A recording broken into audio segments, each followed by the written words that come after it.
Let's all drill holes in our retro and turn them into lamps. More about this and other stories in This Week in Retro. High-resolution color graphics. This land of high technology. The revolution in technology that made the information age possible. Those kids are not afraid of computers. Mine Bitcoin with your C64. Destroying retro for art. Sega sells its Western arcade division. And whipping up a PiStorm. All this and our community question of the week on This Week in Retro. Up-to-date news for out-of-date tech.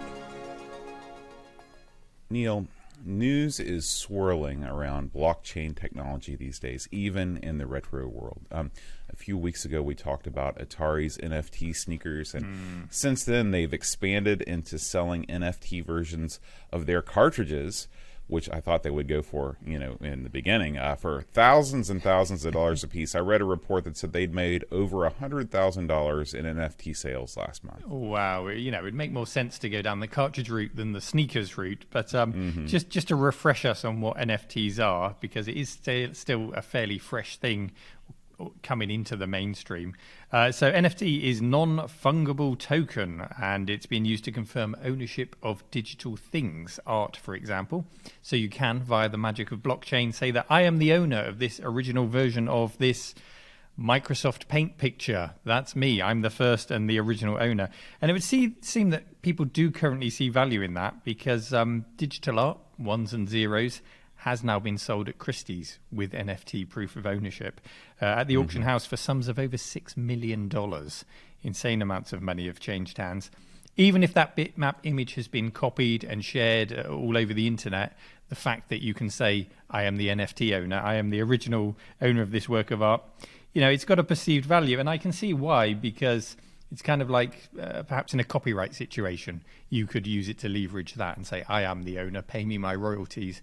I don't know if that's an intended use of it, but that's how my mind is figuring out this new thing. Still trying to figure it out.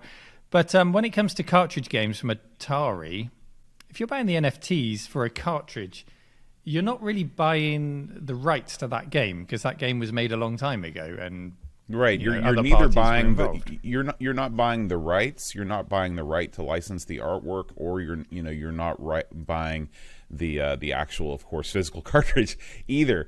All you're buying is the NFT, saying that you own the NFT of Missile Command for the Atari 2600. It's a weird thing. So it doesn't give you the right to then redistribute that or sell it. Right. It's just these ones and zeros are my ones and zeros.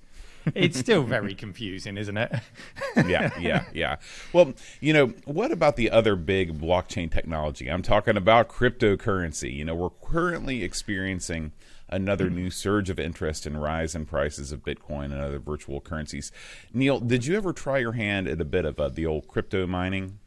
Did, and I hate it whenever anyone brings this up. I mined, and I also bought Bitcoin in the past. I'd say I've bought more than I've ever mined. Let's get back to 2010, John. I bought £50 worth of Bitcoin in 2010 just to see how it all worked, because people were talking about it mainly on Reddit. I think I saw it was still pretty underground, but it was being talked about quite a lot. And I thought, okay, let's buy some. Let's see how it works. So £50 is what I put down. And that bought about 1,000 Bitcoins. Oh my gosh. And, after a couple of weeks, I thought, I've got rent to pay. I've got bills to pay. That £50 is a lot of money. So I should get that money back. Now I know how Bitcoin works. So I sold it, and I got probably got £50, and maybe I got £51 back. And I thought, yeah, that's a good deal. I've made profit on Bitcoin. I figured out how it works. And, this week prompted me to go and check out the value of Bitcoin, and it's now sitting at about £38,000 a coin. So I would have had £38 million worth of Bitcoin today if I just put that on a USB stick in its wallet in my pocket and sat on it. But you can say that about a lot of things. If I'd bought Apple stock in the mid-90s, Tesla stock, if I'd placed a bet on a football team, it's not something that I really think about with a lot of regret. I'm sure many people did the same just to figure it out. And, I have more recently stuck an amount in Bitcoin that I can afford to lose, because that's the way to gamble, isn't it? You have to be prepared to lose that money. And I'm just going to forget about it for 10 years, and maybe in 10 years' time it will pay off a loan or something like that. Maybe it will come to fruition, maybe it won't. And I think that's the way to do it. So, you probably won't believe me when I say no regrets that I don't have £38 million in my pocket right now, but I genuinely don't have ill feeling. It's just an opportunity that came and passed like a lottery ticket, really. Yeah, I feel the same way. I did a little bit of mining a few years ago during the first Bitcoin bubble, when the price went up to about $10,000. But the idea of running my computer 24/7 and keeping my very expensive GPU going full blast quickly convinced me that I would never make enough cash mining to offset the possible malfunction of either of those two components. Now, of course, I was wrong, because if I would have kept doing that from 2017 to now, I could have bought 30 GPUs, but of course you just never know. Now, what in the world could all this possibly have to do with our show and classic computers? Well, you knew it was coming sooner or later, thanks to a tip from subreddit user OzRetroComp. I've just read about the first Bitcoin miner for the Commodore 64, Neil. This thing has been released by Polish developer Maciej Witkak. I'm sure I'm butchering that name. Now, as you probably know, Bitcoin is mined by a process known as hashing, which is performing mathematical computations, and Bitcoin miners are rewarded with Bitcoin for this processing. So, just to give you an idea of the raw speed and power of the C64 Bitcoin mining platform, it has a recorded hash rate of, get ready, 0.2 hashes per second. Now, you might ask yourself, how does that compare with a modern mining rig? Well, according to this article on Hackster.io, these computers are processing, if you have a modern Bitcoin mining rig, you want to measure your hashing in gigahashes. That's billions of hashes. So the C64 0.2. So obviously this is a neat parlor trick for your C64, is you're going to spend much more in electricity than you'll ever earn mining that sweet virtual currency. But it does show that classic computers can be adapted to modern applications. Neil, is there something you've been really impressed with seeing a classic computer do that was actually helpful in some way? I can't say I have massively outside of entertainment. And just in the example of that C64 mining for Bitcoin, the value of the C64 will probably increase more than any amount of Bitcoin that you could mine in a year. That's very true. Just put it in a cupboard. Just don't risk destroying it. Right. But yeah, outside of entertainment, if you need something done reliably and helpfully in the modern day, there are so many cheap, reliable options that don't involve depending on a 40-year-old piece of hardware. And I can't really think of anything right now, but I have a feeling you might have something for me, John. Yeah, a few months back, we talked about the FujiNet adapter for the Atari 8-bit line of computers and how it was able to interface with weather stations to provide graphical real-time forecasts. I still think that kind of ambient information is an excellent use for older machines, and just having them turned on and displaying changing information, it makes my heart happy. So, if you want to download the C64 Bitcoin miner and try it out on your internet-enabled bread bin, just click the link in the show notes, and if you get it running, be sure and leave us a link in the comments. Finding modern uses for old machines is one thing, John, but old uses for new machines is where the fun is really at. And bringing the fun to my desktop PC is AmigaForever.com, who I'd like to thank for sponsoring today's show. Amiga Forever is a one-click solution for firing up Amiga emulators, games, enjoying the demo scene perhaps, listening to mod music, whatever it is you want to get your fix of retro on your modern daily driver machine. It's the official way to easily and legally obtain the system ROMs as part of the package and to take away the pain of emulator configuration. And the premium edition includes 3 DVDs worth of content, including software and some amazing interviews from Jay Miner and Dave Haney. Thank you, AmigaForever.com, for supporting This Week in Retro. John, do you ever see those posts on social media or eBay listings where someone has taken a PlayStation and refashioned it, if you like, into a bedside lamp by drilling a massive hole in the top of it and rendering it completely destroyed as a console? Do you know the pictures I mean? Every day, Neil. Every day. I see this on Reddit. I see it on Facebook. I don't want to even tell you about the N64 I saw that someone had turned into a portable system by basically taking a hacksaw and cutting away the middle of the console and putting a screen there, then cutting a hole for the D-pad where the on-off switch was. It was a monstrosity. Sounds like they might have been inspired by the likes of Ben Heck, who can do that kind of thing beautifully and has the skills and access to the people who can, make a perfect looking finish. But there are some horror shows out there. I really have seen things, John. I've seen bad things. Usually it's bad paint jobs. That's quite a common thing to come across. But at least in that instance, the machine will still operate. But when you turn a machine into an ornament with no regard for the reason it existed in the first place, for its whole purpose in life, I think that's taking things too far. Lamps are a very common example. And, people get carried away, they get drill happy, and I understand that. But sadly, this behaviour is now being legitimised in a way as it has made its appearance on the BBC, of all places. I know you're a fan of The Repair Shop. You watch that quite frequently, don't you, John? Mm-hmm, yeah. But there's another series that I'd never actually heard of on the BBC, and it's called Saved and Remade. At first glance, it looks a bit like a pound shop, a repair shop. It's a real knockoff of the format. And Reddit user Hastian Z or Z has shared this story with us, along with a link to the show. So is this a classic, beautiful repair shop style restoration? No, far from it. So it's the familiar format. A guy turns up with something old that he cherishes the memories of, and then an expert takes a look at that thing, makes recommendations on what to do with it, and then we're treated to the process of the seasoned expert doing their thing, putting decades of experience to work, sweeping shots of the workshop, rousing music, the usual repair shop style. Oh, yeah.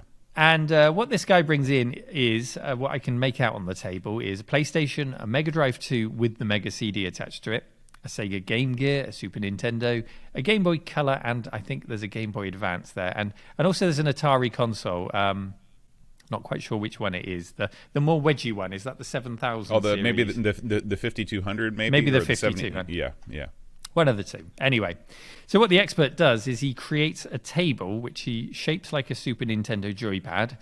He gives it a plastic finish because he wants it to look like a joypad. And this is a big table. It's for the guy to put his PC on and use every day. And then into that table, he embeds parts of the various original retro consoles. He just rips them apart, rips out PCBs, hacks them up, embeds them in the table. It's so sad to watch. And he incorporates into this table things like the flip-top lids of the PlayStation and the Mega CD. So they serve no purpose. Not like you can put a cup of coffee in there. You just press a button and the old sad lid pops up. It's almost like it's saying, save me, and then you just push it back down. No, you're a table now. It's horrible to see. It's a bit like, was it in the Alien films where people were trapped in the walls being harvested? It's just like that, old retro consoles being harvested in this table. It's so horrible. sad because there's no upside. It's not as if when he finishes, you can look at the thing and say, boy, I sure am glad that this exists now. No, this is the most disturbing death for a classic console I can think of. It's like Buffalo Bill from The Silence of the Lambs come to life. It's awful. It's so sad. It's humiliating. I feel sorry for these consoles. It really is a horror movie.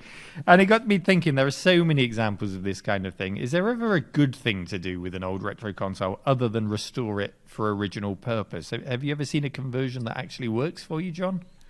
Well, here's the thing.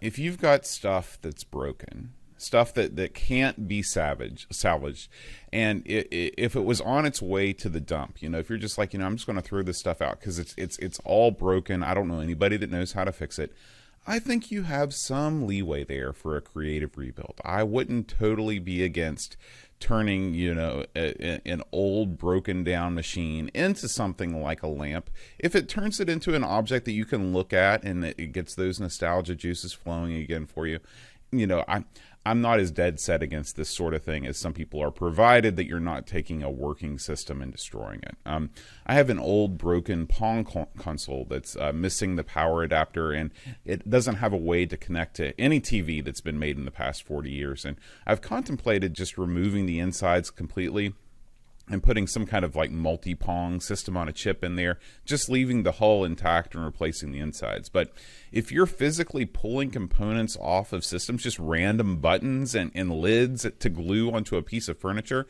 like some sort of like demonic decoupage, heck no, hell no, Neil, no. Yeah, I mean, the way you've explained your Pong console there is you could do it in a sympathetic and reversible way. You can put its innards safely in a box to one side, and it can be reversed. Whether you'd ever actually reverse it or not is another thing, but you might donate that pile to a museum sometime or something like that. Sure. I think the closest thing that I've seen to repurposing old tech that I liked was it was a wall made of cassette tapes. This is a room divider which I've seen, and it's just made up of old cassette tapes, and it just looks really cool. It just looks really nice the way they've done it. And when I think about cassette tapes, I think about just how disposable they were. I think about all the cassettes that I saw thrown out of car windows, strewn along the side of the road. There really was a disposable feeling and nature of them at their peak. And we weren't really of the mindset of recycling and, yes, anyone who threw rubbish out of a car window was an idiot even back then. But, it's nicer to see these things recycled and used. And especially if they're not original tape games, for example, if they're just copied cassettes with some nice handwriting on there, it makes a really nice display. So I really liked that one. I think that's probably the best example I've seen. I might even try to recreate it. I've got so many cassette tapes loose in boxes here. I'd like to see that in the cave, Neil. I think that would be really cool. Yeah. So if you'd like to see that, or if you'd like to experience the horror of the Game Station table made on the TV show this week, check out the show notes for links. And also, I would say go and give a YouTube channel called the Grumpy Retro Gamers a look. Give them a sub on YouTube and Twitter, because that's a channel on which they often spot and review this kind of thing. They review it very creatively. It's quite entertaining. So go check them out too. Neil, we usually have a lot of great news on This Week in Retro, whether it's new hardware, new software, nostalgic anniversaries, but every once in a while a real downer slips in. According to a story posted on our show subreddit by Starcade 2084, Sega has made the decision to sell its Western arcade division. They were known as Sega Amusements International. The Western arm of the Sega arcade empire incurred huge losses during the COVID-19 pandemic, and perhaps this only hastened the inevitable given the current state of arcades in North America and Europe. So now, Neil, Sega has released some of the most iconic arcade machines of all time. Do you have a favorite? They sure have. For some reason, whenever I think of Sega, I think of racing games. That's where my mind goes. I think of Outrun, I think of Enduro Racer, Virtua Racer, Sega Rally, Daytona, all of those great games. F355 Challenge, Ferrari F355. That's one I never actually got to play in the arcades, and I have played that one, and it blew me away because it was one of those that had the multiple screens that wrapped around you, and it really felt like the way that the wheel would respond was just incredible. I'm sure that those cost a mint these days, but I'd love to play one again. Yeah, I never got to play one. I always heard great things, and I always imagined it to be like the next 2 or 3 generations along version of like Hard Driving. I know there wasn't a stunt track, but it must have had that kind of feel, that vibe to it. Sega were consistently nailing the racing game in arcades for me in a way that you would struggle to recreate at home with some of the cabinets that you could sit in. Really good, unique experiences. They always delivered with racing. What about you? What stood out for you? For me, I've got to go with Outrun. We've talked about Outrun several times on the show, so I'm going to pick another one. Close behind it is Pingo. I don't know if you've heard of Pingo before, Neil, but this is an early Sega arcade title from 1982. You play the role of Pingo the Penguin, and you have to clear levels by pushing blocks of ice to destroy enemies and create patterns. It's one of those early arcade machines which is just as addictive now as it was when it was released almost 40 years ago. Funnily enough, it is a regular at one of the expos that I go to. There's always a Pingo machine. So I have played that one. Yeah, really enjoyable game. Yeah. Oh, I'm glad to hear that. Now, it's worth noting that Sega had already sold their Japan-based arcade division last year. So, again, you probably could have seen this move coming. But the difference is that in Japan, Sega controlled the entire experience. They owned the buildings. Everybody's seen pictures of the big Sega arcade buildings, the multi-story buildings. They paid all the staff. They manufactured all the machines. It was a big, big expense. In contrast, the Western division, Sega Amusements International, they were mostly in the business of providing machines and repair parts to independent arcades throughout the region. So it was a different business model here in the West. Now, the good news about this sale is that, at least for the short term, everything will continue to operate in much the same way, according to the source article in Game Rant. Sega Amusements International was sold from Sega to its management staff, who was headed up by a guy named Paul Williams. He's a 20-year veteran of the company who I guess is just going to strike out on his own with all this stuff. So just like so many corporate takeovers these days, Sega branding will remain on everything for better or worse. So most people won't even know that this change has happened. We're all awash in that these days. After all, the Atari making NFTs is a far cry from the Atari that released the 2600 or even the Jaguar. Neil, can you think of any time a corporation has taken over a classic video game brand and actually improved it?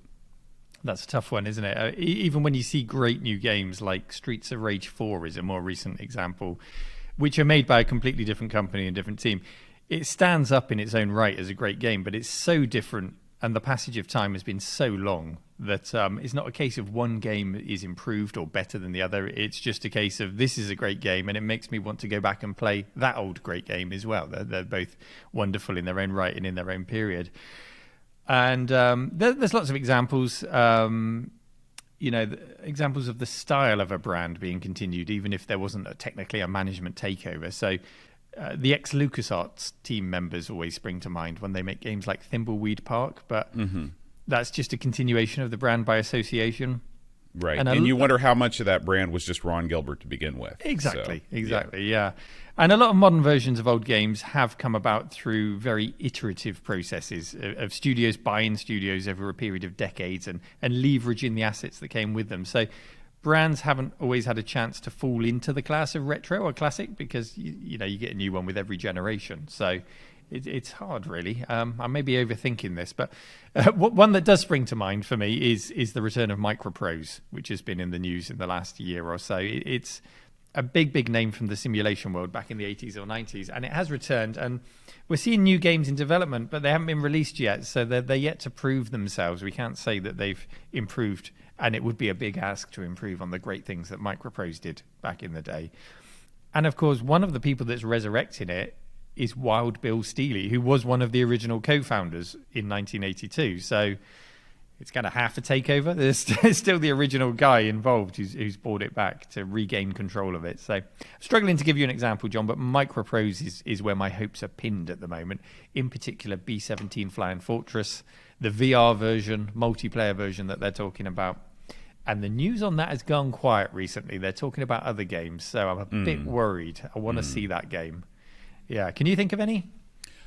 Well, just looking into the past, some companies that are, reacquired and keep their branding do a great job, and some of them are just total train wrecks. One of the shining examples I actually think is SNK. As you probably know, the original SNK sold to Playmore in 2003, and they've gone through several ups and downs, but I think that they've done a pretty good job.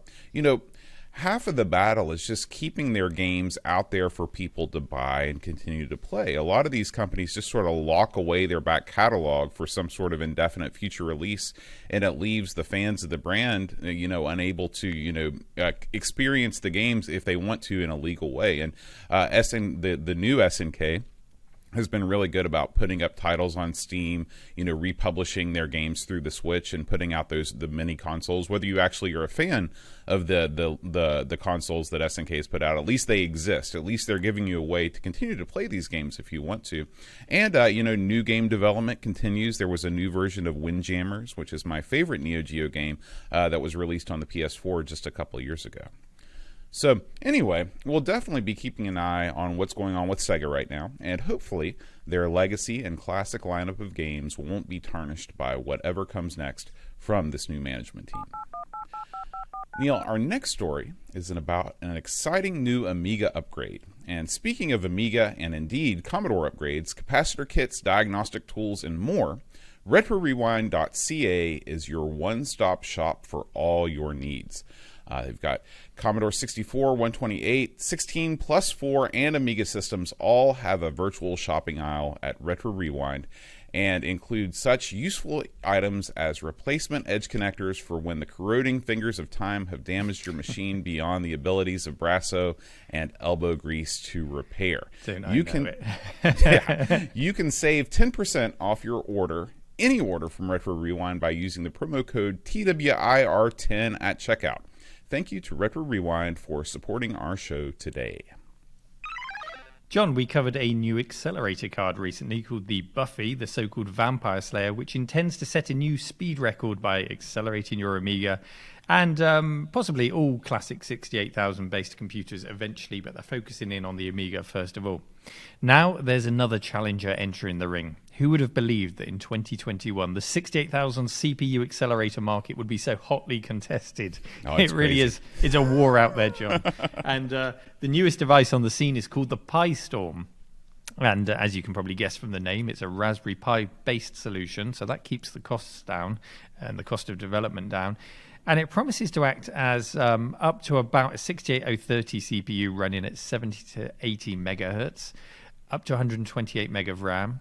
It will have virtual SCSI devices and swappable Kickstart ROMs all built into its features, as well as HDMI video output, which you can tap into from the Raspberry Pi's HDMI port itself and get video from the Amiga out there. It's the work of Claude Schwartz, who has made it open source. And when you add up the cost of a Pi, this little adapter board that connects it to the 68,000 port, and then the Pi sits on top of that, you add up the cost of that, an SD card, you're still going to come in at under £100 or under $100 to have this. And it would give you pretty much every upgrade you could ever really want in an Amiga. So I am really excited about this. Now, John, we're seeing all of these super fast upgrades for the Amiga. Is there a limit to what you want to see added to an Amiga? Are some of these upgrades just too much? Well, at some point, you do need to ask yourself the question, when is this machine that was produced in 1989, 1992, whenever, when is it still actually the machine? Or when is it just a shell? When is it like the Pong console I was telling you about? Of course, the answer is going to be different for everybody, but it's more of a personal judgment, I think, than anything. Just for me, when you get to the point where most, if not all, of the heavy lifting is being done by third-party modern tools, I think at that point you've basically cobbled together the equivalent of one of those new C64 Maxis, in an Amiga form, where you've got the full-size shell, but basically a fully modern system under the hood connected to the keyboard and the ports. But here's my hot take, Neil.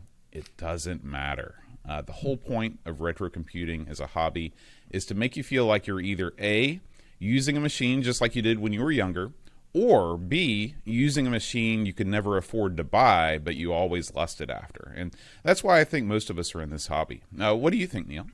I think I'm so glad you said that, and you're not a snob, John. I love it. I was worried where that was going, but you brought it back around again. It's always a tricky question, but when the alternative is £500 of rare upgrades to achieve this kind of power, a line does have to be drawn. Do I want to see what an Amiga is capable of when it's upgraded to the hilt? Of course I do. Everyone wants to see that. Is it reversible? Yes, you can just pop it out and put the original CPU back in. And in the case of the PiStorm, the Amiga's custom chips are still doing their thing, and the rest of the system hasn't gone cold to allow the Pi to do everything in the style of, say, the Vampire in a certain mode. Not all modes, but in a certain mode, the Vampire would just take over everything. So I think the PiStorm, on paper, it offers a nice balance. But the question is, what will we do with all of this power? So, John, have you seen any games or software that actually make use of super powerful upgrades like this? It feels like there's a bit of a chicken and egg situation where they're expecting people to make the software because the power now exists, but they've got to get the card and there's got to be the market, and people have got to buy the card for the market to exist. It really does feel like chicken and egg.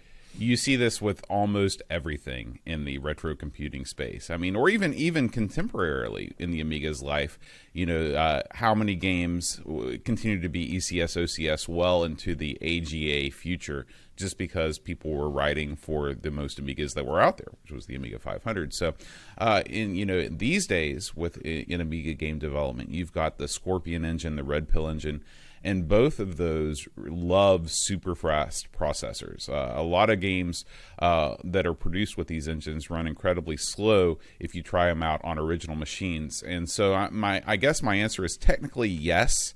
There are games or other software that make use of these powerful upgrades. Of course, any sort of rendering application is going to take as much speed as you can throw at it. But in the gaming world, there are games out there. The quality of these games is somewhat debatable. I've played quite a few of them through my time with the Amigos, but they do exist, and they will take advantage of those faster processors. Sure, that's the problem, isn't it? It's a bit like when you go and explore the games library of the Atari Falcon. Right? It's like, okay, yeah, this game scrolls pretty quickly, but it's a terrible game. I'm sure there are one or two good examples out there, but that's been my experience. So that's the problem, isn't it? And it's not really the raw CPU power of the PiStorm that interests me. It's the other bits, like the SCSI hard drive emulator and the Kickstart ROM switcher built in. And going back to that, is it a real Amiga question? If you bought a hard drive for your Amiga 500, that would hang off the side. All the chips needed were in the hard drive. They were never in the A500 itself. You needed an A600 for a hard drive controller or one of the other models. So that was never a part of the original board. Likewise, you might add a Kickstart ROM switcher to your Amiga, but that's just ROMs. That's just software. And whether that loads from a ROM or from your SD card or a physical ROM, it really makes no difference to the authenticity of the experience for me. So it's not all about the CPU. But here's the exciting bit, John. I've taken delivery of a PiStorm board. I'm going to build my own PiStorm this week. I'm going to test it out, and we'll find out if all the promises are true, if it works as it says on paper, if it introduces new quirks, because surely that Raspberry Pi has a boot process before it's usable. That maybe there's a little delay when you start it up. I don't know. We'll find out all of these things and see if it breaks the authenticity of the experience or if it feels like a good upgrade and good value for money. So, watch this space and go and find out more about the PiStorm in this week's show notes. Before we move on to our community question of the week, a quick update from our story last week about the Usborne series of books being available online. Alan, one of our listeners and probably most famous for putting you, Neil, into the ZX Spectrum game Jetpack, reached out to them and was granted permission for him to start a YouTube series on how to code games in Z80 on the Spectrum. So if you'd like to check that out and follow along, check out his YouTube channel, Happy Coding. There was also another update from a story last week. We were talking about the Quake Wars, the 486 Quake story. And I've heard that the CPU Galaxy, who was the leader in the Quake competition, has taken his 486 now with liquid cooling up to 200 megahertz. Oh my gosh. So check out his YouTube channel to see how the Quake battle continues. Now, Neil, last week's community question of the week was related to our frog find story, and it was, what was your first experience with the internet? Neil, what did our subreddit users have to say? Well, I'd love to tell you, John, but this week I'm using a compact Armada with a Pentium processor in it, and I don't think it's going to load Reddit. So I'm going to have to take over, I guess. Our top upvoted answer comes to us from Quan Mang. This user says, I used newsgroups a lot when in college in the very early 90s, downloaded various things from the .binaries groups. I ended up doing it from the labs, mostly as, if I recall correctly, we had to use dial-up to access the university's servers from our own computers, and that was much slower than their direct T1 connection. So did you use the newsgroups back in your early internet days, Neil? Yes, I did use the news groups usually to find the latest movie or video game crack. No CD cracks. That was a good place to go for them. Allegedly. No one knows for sure. Araringus says, September 1995, I seem to recall, was when I first logged into the internet. I had bought a Motorola 2880 modem from Dixon's, and I recall asking the shop assistant what ISP I should go for. He muttered something about CompuServe, at which point I knew he didn't understand the question. What was your first? You said AOL was your first ISP, right, Neil? No, it was Demon. I did try AOL, okay. But Demon.net was my first one over here. And yeah, it was a good quality service. But a little later in the 90s, there was a service called Screaming.net, which came on a CD like AOL, free CD. and it was completely free. All calls were free. The only catch being you would download at about 0.2 kilobits per second. It was slow, but for me that was magical because I would use a download manager called GitWrite. I'd just queue up all of my downloads, Neo Geo ROMs, and I downloaded the entire Neo Geo ROM library legally because I owned all the originals. Absolutely. Over the course of probably about 6 months, but it was so worth it. It was so worth it. That's great. Aringus goes on to say he remembers signing up for UK Online, which I guess was a competitive service, making sure I only ever used it during the low peak hours, so it was 1p per minute for the local phone charge. That's something that's always astonished me, is that in the UK you had local phone charges. You were charged by, that was something we never had in the States. Local calls were always free here. We'd watch programs like Roseanne that was aired over here, and we'd get anxiety, like, what are you doing? It's in the daytime. Put the phone down. And why are your phone cables so long? And finally, we had Audio Collapse, probably. He says, 1996-97, printing pages upon pages of Tekken 2 moves. I remember the internet was a great resource for anybody that was into fighting games, because that was where the move lists were. You no longer had to buy them for $5 from a shady-looking character hanging out in the arcade. I always wanted to pull off the fatalities in Mortal Kombat, and I'd look up those move lists and I'd print them out. I could never do it. No. It didn't matter that I had the move lists. I could never pull them off. Well, when the pressure's on, I just always locked up and it was over. Yeah. It was over. So, thank you to everyone that submitted answers for our community question of the week. Next week's community question of the week is, what is your favorite Sega arcade game?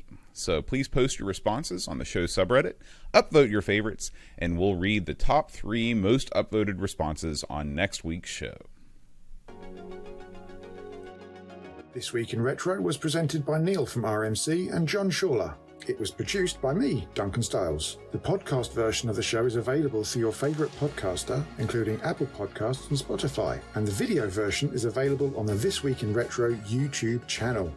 Join our community subreddit at r/thisweekinretro to suggest and vote on stories we cover on the show. If you watch This Week in Retro on YouTube, please give us a like and subscribe to help us reach new viewers. If you'd like to support the show, please check out the links to our Patreon and Ko-fi pages in the show notes or in the YouTube description. Thanks for listening, and we'll see you next week for more up-to-date news for out-of-date tech.